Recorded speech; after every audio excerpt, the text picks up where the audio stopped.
Por la señal de la Santa Cruz de nuestros enemigos, líbranos, Señor Dios nuestro. En el nombre del Padre, y del Hijo, y del Espíritu Santo. Amén.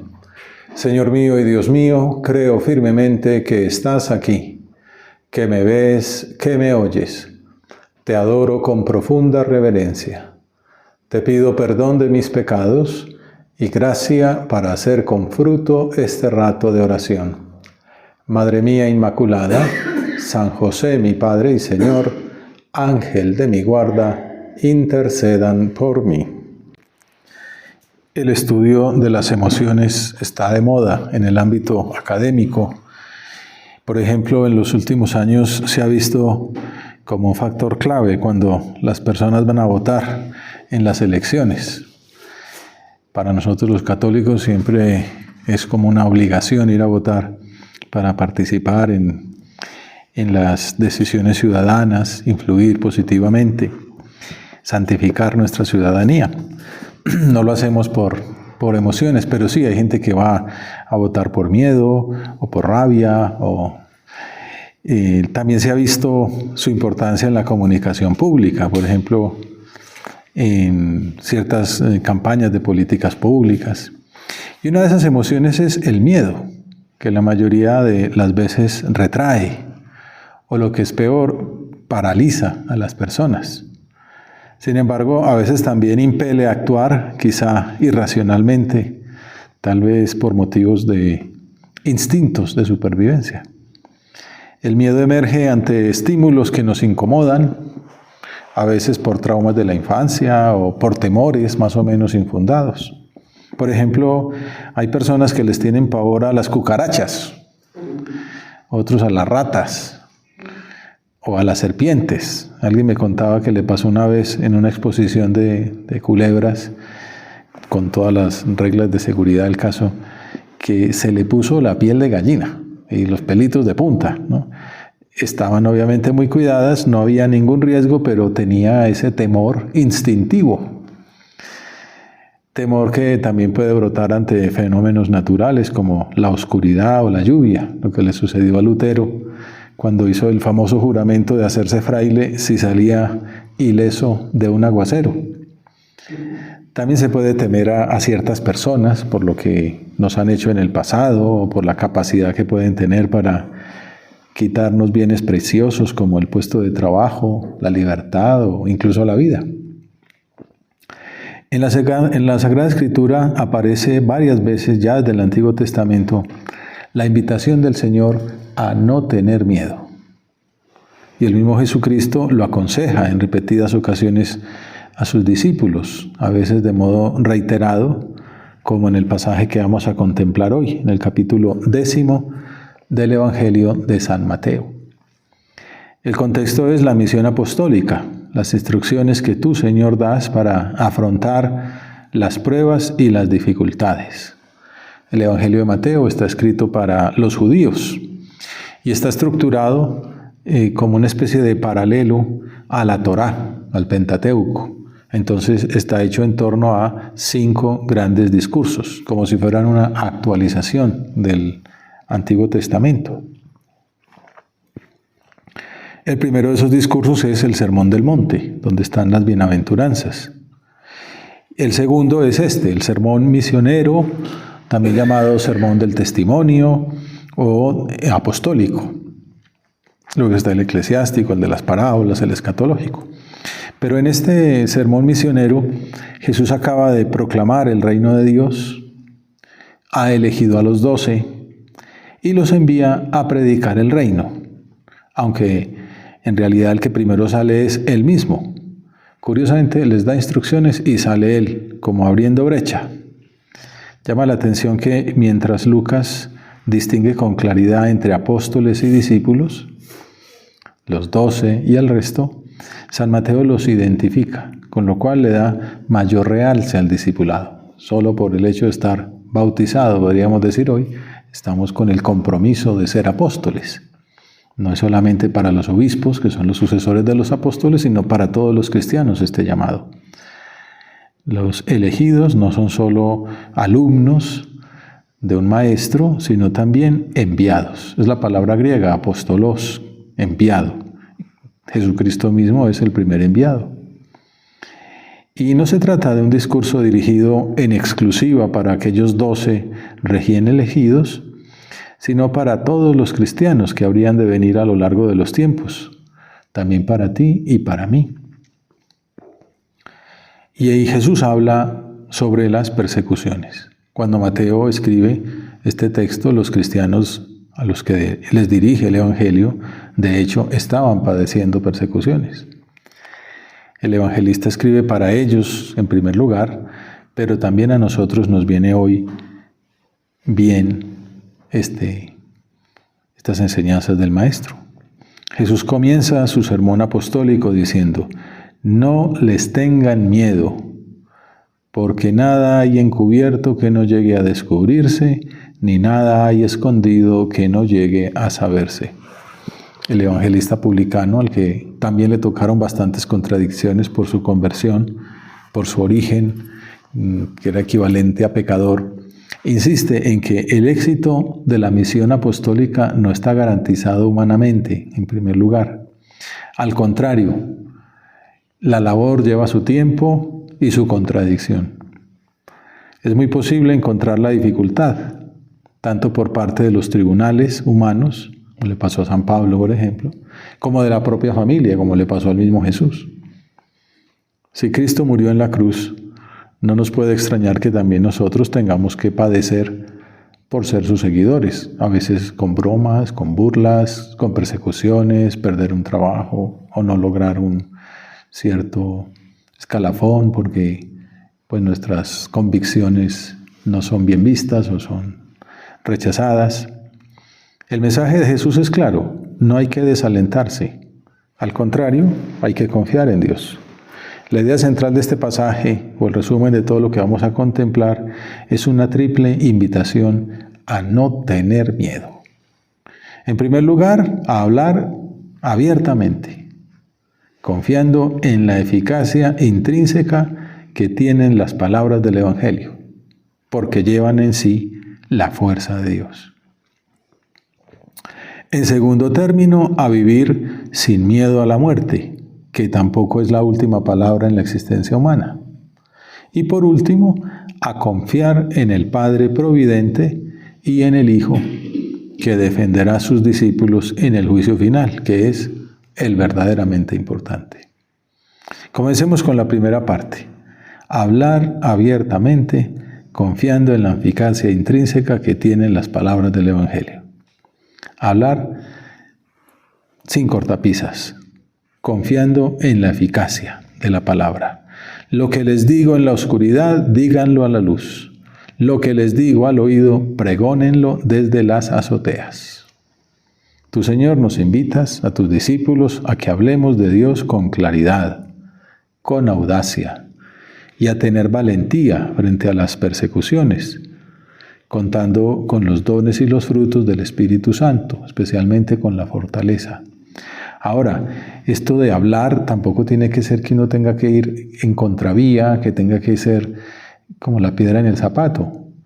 También el Papa Francisco insistía mucho, mostrar la alegría del Evangelio. Hay que predicar con una sonrisa en la cara porque estamos anunciando el camino de la felicidad.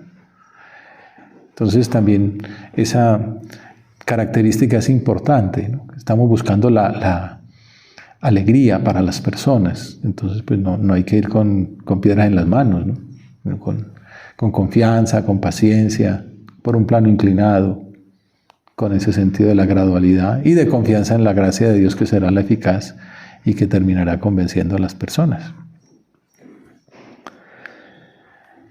Y el Señor nos invita a que confiemos en la eficacia de la gracia de Dios, de los dones del Espíritu Santo, del don de la fortaleza, una virtud muy importante para los discípulos de Cristo, ya que, según dice el Catecismo, asegura en las dificultades la firmeza y la constancia en la búsqueda del bien.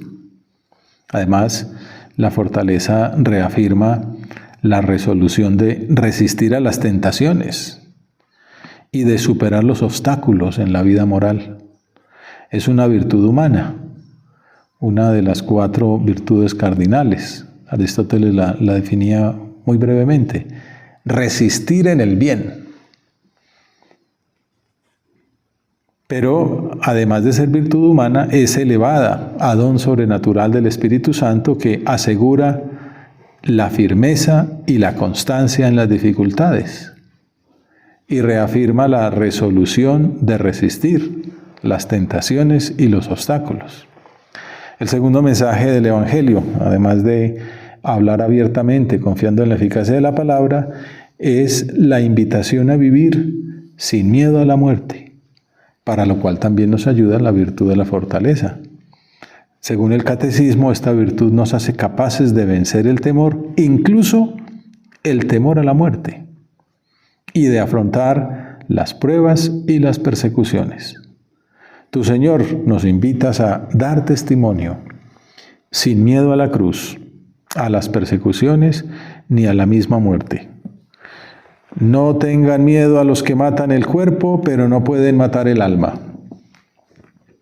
No. Teman al que puede llevar a la perdición alma y cuerpo en la Gehenna.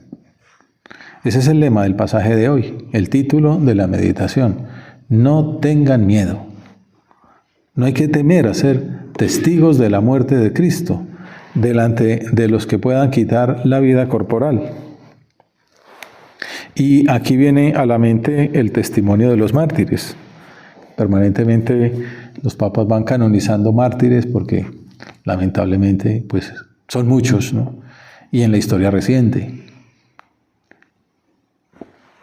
Tengamos en cuenta que ellos salieron vencedores a lo largo de la historia. Y cuando eran demasiados, casi como uno podría decir que nos van a acabar, que era lo que querían los emperadores romanos, por ejemplo, la reacción cristiana era: la sangre de los mártires es semilla de nuevos cristianos. Y así ha sido, ¿no? Al único que habría que temer, dice Jesús, es al que pueda apartarnos de la comunión con Dios en el juicio final. En estas palabras vemos la importancia del amor. No hay que tenerle miedo a nada ni a nadie. Decía San José María, que así era, ¿no? A nada ni a nadie, porque Dios nos ama. Él decía: yo no le tengo miedo a nada ni a nadie, ni a Dios, porque es mi Padre. No por pues valentía humana, sino porque como soy su hijo, pues no me va a hacer ningún mal. Y esa es la relación que debemos tener con el Señor, una relación de amor, no de miedo.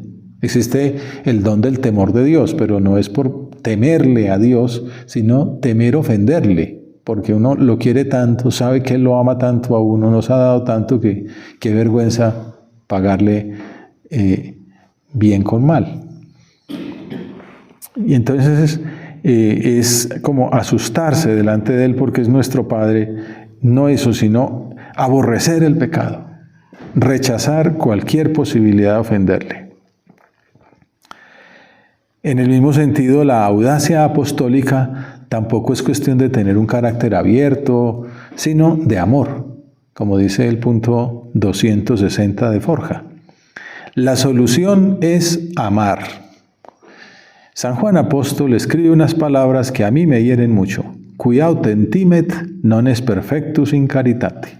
Yo lo traduzco así, dice San José María, casi al pie de la letra. El que tiene miedo no sabe querer. Luego tú, que tienes amor y sabes querer, no puedes tener miedo a nada. Tú, Señor, nos invitas a vivir y a trabajar con visión de eternidad. Lo importante no es el resultado inmediato, sea bueno o malo humanamente considerado, sino los frutos a largo plazo. Esto también lo dicen mucho, por ejemplo, a la hora del apostolado. Estuve leyendo por ahí unas novelas históricas y me llamó la atención, fue como la gran cosa que aprendí. Bueno, realmente todas muchas cosas por la historia siempre enseña, y era a veces pues discusiones o negociaciones, digamos, en las que uno de los dos perdía, o hacía una propuesta y el otro la rechazaba de plano. Y entonces pues se queda el análisis: hombre, qué lástima que nos hayan rechazado. Y el protagonista decía: no, lástima no, hemos sembrado la semilla. No, a veces pasa eso, que siembra la semilla y dará fruto, vaya usted a saber cuándo, en unas semanas, en unos meses, en unos años, en unas décadas o en unos siglos, pero la semilla queda sembrada. Lo importante a veces, o en el apostolado, por ejemplo, en un debate doctrinal o cultural, no sé, en la televisión o a veces en una mesa frente a unas cervezas. Lo importante no necesariamente es ganar esta batalla, sino dejar sentadas las bases del triunfo final. Eso lo decía por ahí un profesor de moral, ¿no? Experto también en comunicación. Puede ser que aparentemente uno haya perdido o hagan un sondeo y saque uno el 3% de popularidad, pero lo que dijo, como es verdad, le ha dejado una bomba en la línea de flotación y eso tarde o temprano pues dará su fruto. Lo importante no es esta batalla, sino la guerra final y que uno haya dejado claro lo que había que decir y el dardo ahí donde tocaba. Con mayor razón en la vida espiritual. Lo importante no es lo que pasó hoy, sino los frutos a largo plazo. No tengáis miedo. Se trata de sembrar la semilla del reino de Dios y tú, Señor, garantizas la eficacia. Llegamos de esta manera a la razón por la cual debemos cumplir nuestra misión sin ningún tipo de miedo. Se trata de confiar en Dios que nos cuida, que es un Padre amoroso, que atiende a sus hijos con amor providente, también en lo que conviene a la vida eterna. No hemos de tener miedo a nada ni a nadie, ni a Dios, porque es mi Padre. Y entonces pone el Señor un ejemplo, una metáfora de la vida corriente, ecológica, muy bonita. Dice, ¿no se venden un par de gorriones por 1 céntimo? Y sin embargo, ni uno solo cae al suelo sin que lo disponga vuestro Padre. Pues vosotros, hasta los cabellos de la cabeza, los tenéis contados. En tiempos de Jesús, en tiempos del Evangelio, un par de gorriones constaba un 16avo de lo que se pagaba por un día de trabajo. Tarifas colombianas saldría como a $1 de hoy. También, todo esto de la economía laboral me sirve a veces para hacer esas equivalencias. Un par de gorriones valía 4,000 pesos más o menos. Eran baratos entonces. Jesús quiere decir que si Dios tiene cuidado de unas criaturas tan pequeñas, ¿cuánto más lo tendrá de nosotros, que fuimos hechos a su imagen y semejanza? Lo que el Papa está insistiendo tanto durante estos meses y el magisterio reciente, ¿no? La dignidad humana infinita. El hombre está hecho a imagen y semejanza de Dios. Ayer hablaban unos teólogos, me llamó la atención, salía el tema pues del aborto, la procreación artificial, y a veces, claro, se le da más importancia al desarrollo tecnológico que a la dignidad humana de esos seres que se perdían. Pero bueno, como era gente noble, cuando les expliqué que un embrión se pierda no es una pérdida cualquiera, es un ser humano, pues entendían, ¿no? Por eso el Papa insiste, Magnificat Humanitas, ¿no? La encíclica primera, humanidad magnífica. Hay que hablar de esto, ¿no? De la dignidad humana, también en todos los sentidos, ¿no? En lo positivo, en lo negativo, en todo momento que las personas sientan que su identidad profunda, lo más significativo es, soy hijo de Dios. Tenga el color que tenga, el sexo que tenga, el origen geográfico que tenga, la cantidad de dinero que haya, lo importante es que soy hijo de Dios. Yo personalmente valgo toda la sangre de Cristo, valgo mucho, soy infinito. Y el vecino también, todos los seres humanos tienen ese valor intrínseco, por eso hay que defenderlos, protegerlos, promoverlos. Vosotros hasta los cabellos de la cabeza los tenéis contados. Nosotros fuimos hechos a imagen y semejanza de Dios, elevados al orden sobrenatural, fuimos redimidos, estamos llamados a la santidad.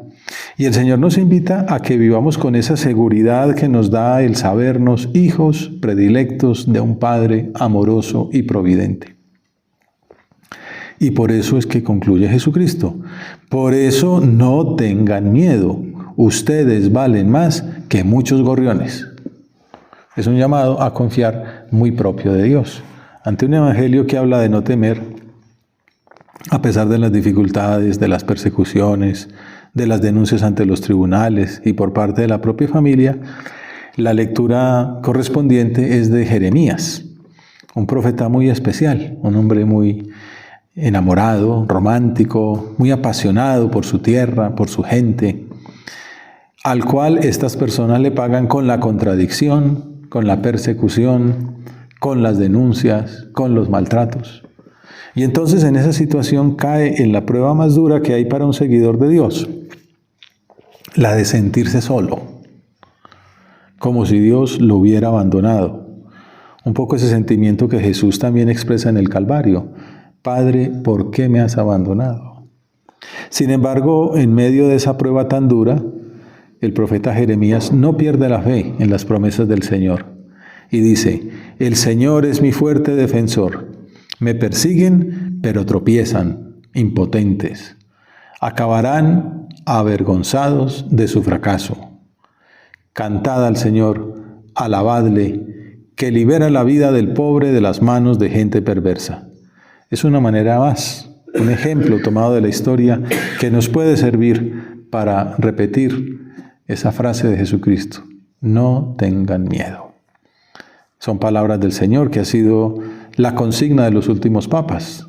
Juan Pablo II, en el año 1978, cuando el mundo se encontraba en la mitad de un conflicto tremendo entre dos poderes imperiales, el soviético, el norteamericano, cualquiera amanecía de mal genio, apretaba un botón y volábamos todos por los aires.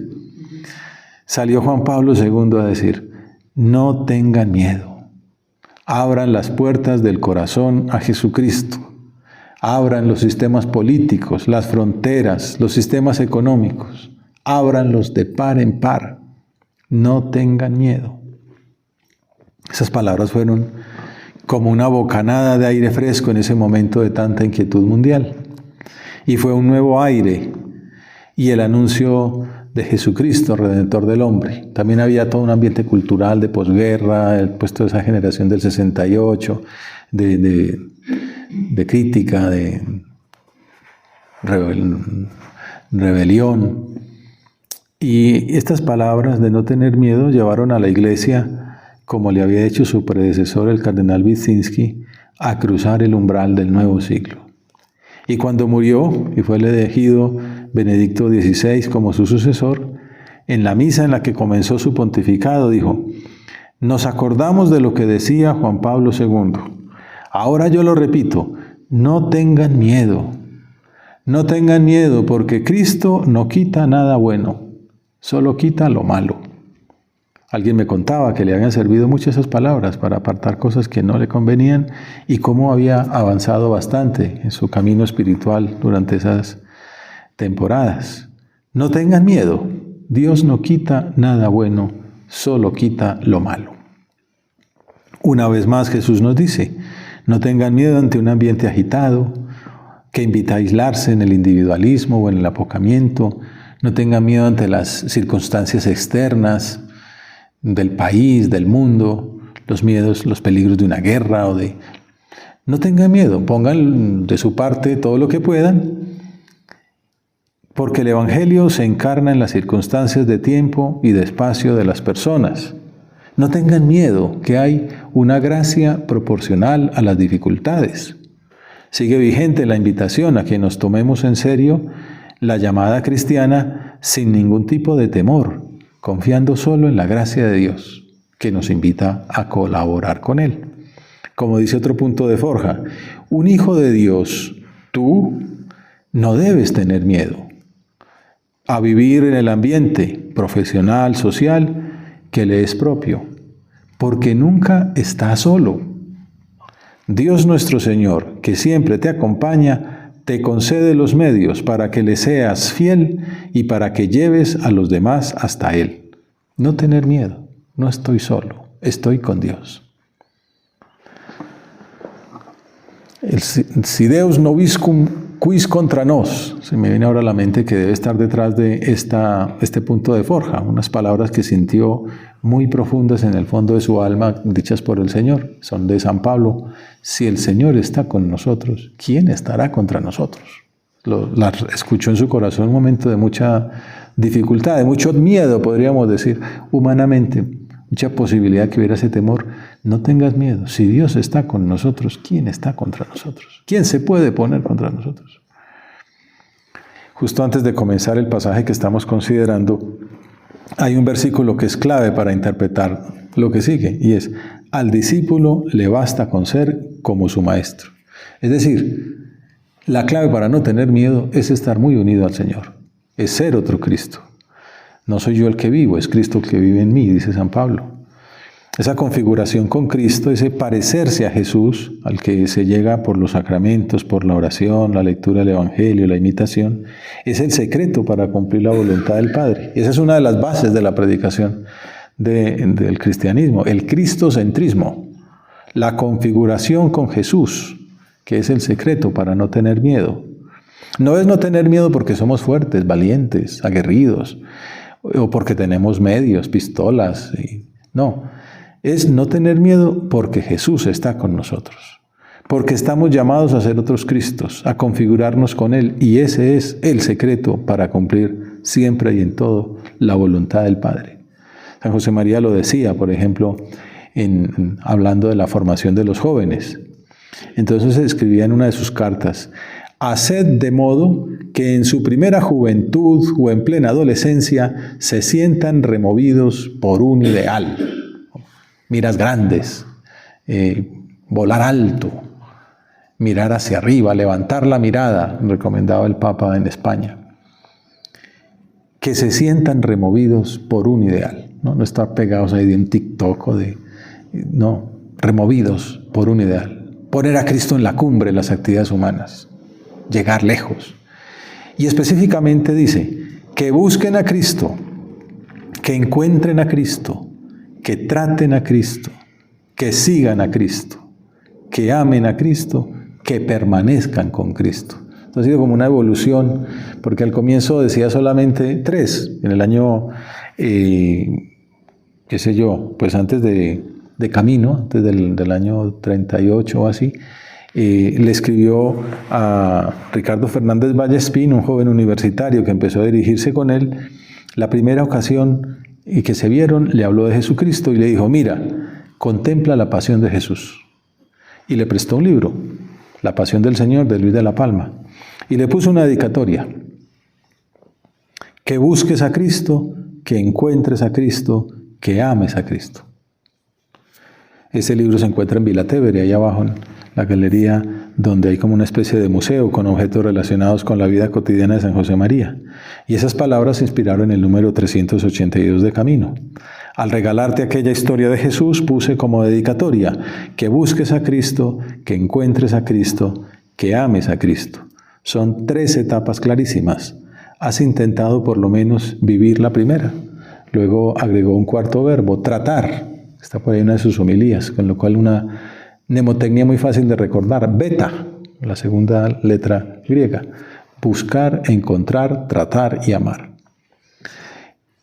Pero en esta carta del 42 ya no son 4 sino 6 verbos. Buscar, encontrar, tratar, seguir, secuela Christi, amar y permanecer con Cristo. Ser fieles hasta la muerte.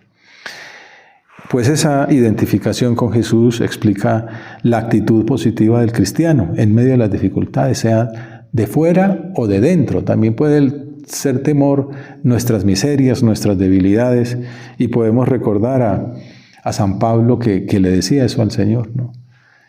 Pues se sentía débil, ¿no? ¿Y quién me librará de este cuerpo de muerte? Y escuchó esas palabras, ¿no? Te basta mi gracia, sufficitivi gratia mea.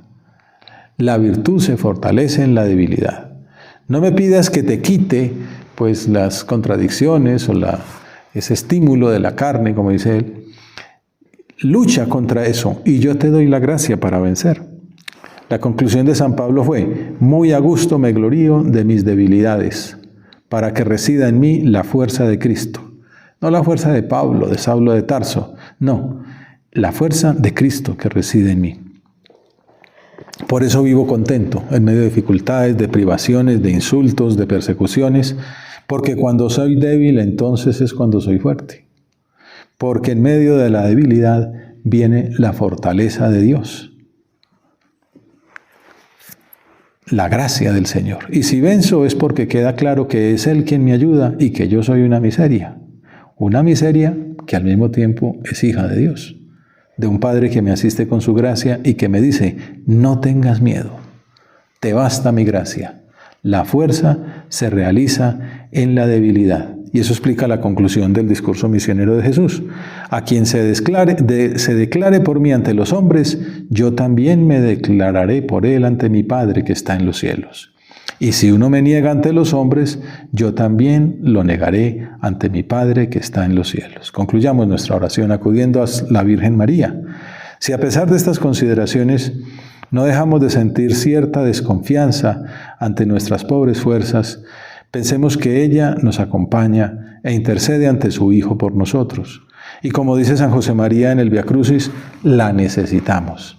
En la oscuridad de la noche, cuando un niño pequeño tiene miedo, grita, ¡mamá! Así tengo yo que clamar muchas veces con el corazón, Madre, mamá, no me dejes.